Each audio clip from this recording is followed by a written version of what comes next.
He could not absorb it. So one day Abu Jahl came to the beloved Habib sallallahu alaihi wasallam and he said, Ma'azallah, I'm just reiterating the words of the hadith. Or kama qala an-Nabi sallallahu alaihi wasallam, he said, it feels very uneasy to even say these words. He said, O Muhammad sallallahu alaihi wasallam, I have not seen a more ugly face than yours. Ma'azallah, astaghfirullah. I have not seen a more displeasing face than yours. Nabi sallallahu alayhi wa sallam replied, you are correct. When he left, Sayyidina Abu Bakr as-Siddiq radiyallahu ta'ala arrived.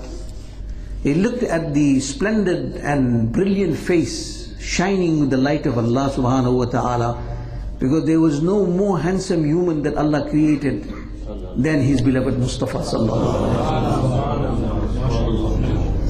He was the most awesome personality in all aspects. And Sayyidina Abu Bakr as-Siddiq radiyallahu ta'ala looked at the glorious face of the beloved Habib sallallahu alayhi wa sallam and says, Ya Rasulullah sallallahu alayhi wa sallam, I have not seen a more beautiful face than yours. Sayyidina Rasulullah sallallahu alayhi wa sallam says, you are correct. Sahaba ikram mawjood. Sahaba ikram were present. These conflicting experiences and conflicting answers baffled them. They were confused. How can somebody be most ugly and most beautiful at the same time? So say, Ya Rasulullah sallallahu alaihi wasallam, please explain to us. We don't understand what it means. Abu Jahl insulted you, you said he's correct. Abu Bakr Siddiq praised you, say he's correct. How can both conflicting things be correct? Nabi alayhi salatu wasalam says, Allah subhanahu wa ta'ala has made me a mirror. Whenever anybody looks in a mirror, he will see his face. Abu Bakr saw, Abu Jahl saw his ugly face, and then he said that there is nobody more uglier than you. He is speaking about himself. Abu Bakr as-Siddiq radiyallahu ta'ala saw in the mirror of Nubuwwah his face, and he says there's nobody more handsome and more beautiful than you. He is also correct. So he was looking into a mirror. So it's a mirror. Be very careful. Sometimes you are blessed with the august ziyarah of Rasulullah sallallahu alayhi wasallam in your dream.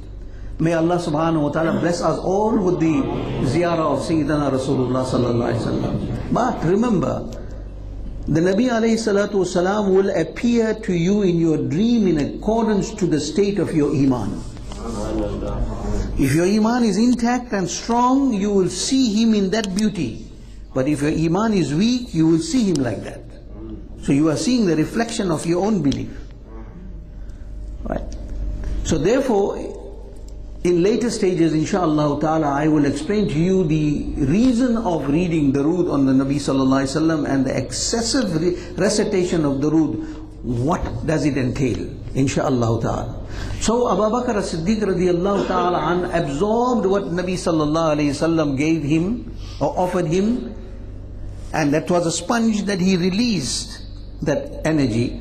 Therefore, if you become a murid of a very powerful and a saintly wali of Allah, and if you become murid in sincerity and you make amal on the teachings of the shaykh and you be pious, then you will find that that murid would release the barakat and faiz of his murshid. But if you become a murid of a murshid and you do not fulfill the duties of the shaykh and do not make amal on the sharia according to what your murshid teaches you, so the murid can speak whatever it wants, whatever he desires, it will make no impact into the heart of the people. So it depends. Therefore it is stated that every little word that you take out from your mouth casts a type of light. Hazrat Sayyidi Sheikh Arif Billah Muhammad Farghal radiyallahu ta'ala anhu was a very unschooled genius, मजूब. उन्होंने किसी उस्ताद के पास कोई इल्म हासिल नहीं किया, लेकिन इल्म का यह हाल था कि उलमा उनकी बारगाह में बैठते थे. It's great. Sheikh Muhammad al-Farghal radiyallahu ta'ala anhu, he was not an alim of deen in the external sense. Alim of deen, he was alim of deen, but in the inner sense, in the spiritual sense, because he had been taught by Allah subhanahu wa ta'ala, he had inner knowledge. Inner knowledge is more excellent than external knowledge. The knowledge that is inspired in your heart is more excellent than what you study in books, because this is the spiritual knowledge that deals direct with the spirit and the ruh of an individual. And that form of knowledge in Islam is known as ilm al-ladunni. Ilm al-ladunni is not taught by any ustad. Ilm al-ladunni is directly inspired knowledge, and that knowledge manifested in the works of the great Mujaddid Ala Hazrat Imam Ahmed Raza radiyallahu anhu. Allah inspired him with ilm al-ladunni. Likewise, Hazrat Shaykh Muhammad al-Farghal radiyallahu ta'ala anhu had ilm al-ladunni, not zahir, external, like you go and sit in a madrasa and learn. He was externally didn't go and do hifz of the Quran from anybody. But once he was sitting in a majlis where the Qari in Egypt, he was from Egypt, Sayyidi Muhammad al-Farghal radiyallahu anhu was from Egypt, he was an Egyptian. Sitting in the majlis and the Qari was reciting the Quran, and he was listening very carefully with great respect and honor, because it's the kalam of Allah. After the qiraat was over, Sayyidi Muhammad al-Farghal radiyallahu ta'ala an addressed the Qari, and he said that certain place you missed out one ayah. फलाने जगह पर आपने एक आयत को छोड़ दी. You have left an ayah. People knew that he was not a Hafiz al-Quran. Then the Qari asked him, how did you know? How do you know that I left out an ayah? You're not a Qari, you're not a Hafiz. He said, no, when you were reciting the Quran of Allah subhanahu wa ta'ala, the divine kalam of Allah subhanahu wa ta'ala, while you were reciting, a light emanated from your lips. Every word of the Quran that you recited became a chain, and as you were reciting, the chain of light left your lips and went towards the skies. But as the chain sequence moved up into the sky, there was a break in between. There was a break in a chain. The chain had a break, through which I understood that now that break is because you left an ayah in between. Had you recited completely, then the chain would have been in a sequence without a break. That's how. Then when they investigated the matter, it was true that while the Qari was reciting, he left out an ayah unintentionally. It happens. And he didn't know about that, and nobody gave him luqma. So, meaning that the Sufi masters, the awliya and salihin, state that when you recite the Quran, a type of light, a color of light leaves your lips. And when that color of light leaves your lips, you can recognize it by inner perception. You have to have that spiritual vision blessed by Allah subhanahu wa ta'ala to recognize the color of light that's coming out of the lips. When you're reciting the Quran, there is a special type and special color of light that leaves your lips. And then if you recite a hadith of the Nabi sallallahu alayhi wasallam, the color of the light changes, and the intensity changes as well, not in comparison to the higher intensity and voltage and volume and power of the light of the Quran al-Kareem. So awliya Allah are those blessed servants of Allah subhanahu wa ta'ala that can recognize the color of light that comes out when you utter a letter or word of Arabic from your lips. They could tell you exactly whether it is Quran or whether it is Hadith. And when you speak normal Arabic, a different color of light comes out. that they will understand and distinguish that this is not Quran, this is not Hadith, this is only the words that he's speaking in Arabic. So each letter that comes out from your mouth in Arabic has got a type of light that distinguish whether it is part of the Quran or part of the Hadith or it is just the language. So the spiritual world is very important.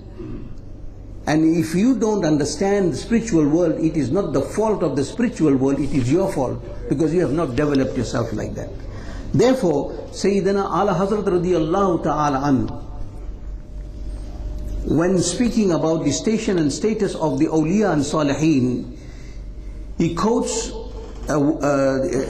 the saying of Sayyidina Junaid al-Baghdadi radiyallahu anhu, who was a Qutbe Madar, who was a high-ranking Qutb, Qutb al-Aqtab, a very high Qutb, as we have spoken here in the past about the station of Qutbiyyat, of who's a Qutb.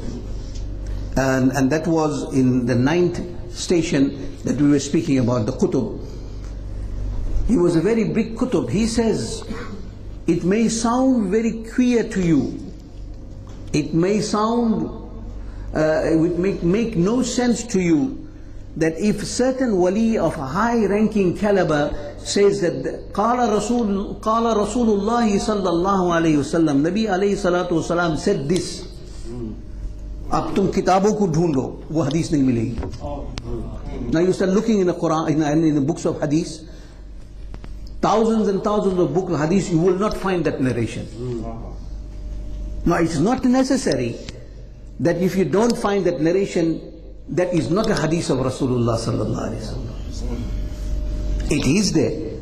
For example, if you take Sirrul Asrar, Secret of Secrets, that I have just translated and it's available at the Academy,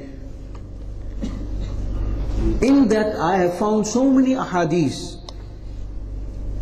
that I had searched for this hadith in the hadith manuals, thousands and thousands of hadith manuals and hadith narrators. I could not source it. I could not find it. Eventually I found that Ala Hazrat radiyallahu ta'ala mentioned this in his kitab known as Tardul Afai, when he spoke about the maqam and martaba and status of Huzur Sayyidina Ghousul-Azam Shaykh Abdul Qadir al-Jilani radiyallahu anhu. He mentions this. He mentions there that Sayyidina Junaid al-Baghdadi radiyallahu ta'ala states, At-tasdiqu bi-tariqatina wilayatun. To the confirmation of our path, of the way, our way, meaning whatever we say or whatever we do, the confirmation of the awliya Allah's path itself is known as wilaya. यानी औलिया अल्लाह के तरीक़ों की तस्दीक करने का नाम ही विलायत है. That you have to accept the fact, reason being that when the wali of Allah is blessed with the majlis, is blessed with the sitting of Nabi sallallahu alayhi wasallam, sitting in the majlis of Nabi sallallahu alayhi wasallam, who had passed away 1400 years ago. But he is Hayatun Nabi. Huzur sallallahu alayhi wasallam, agarche ek lamhe ke liye, the split of a second, he experienced death, but that death is not like the death of an ordinary human being. His death is for the split of the moment, because Allah has promised, Kullu nafsin za'iqatul maut, every living creature has to taste death, and because he is living, he is among the living creatures of the creation of Allah subhanahu wa ta'ala. He is among those that Allah created who is alive. So he has to fulfill the promise of Allah. And for that moment that his ruh was taken off from his body and it was sent back inside immediately. So his hayat and his maut, la farqa bayna mautihi wa hayatihi alayhi salam. There is no difference between his life in living and his passing away. It is the same. Therefore Nabi sallallahu alayhi wasallam says, Hayati khairul lakum wa mamati khairul lakum. Meri zindagi tumhare liye khair hai aur mera dunya se chala jana, intiqal karna bhi khair hai. Both is khair. And you say conflicting, it can't conflict because it is balancing the scale of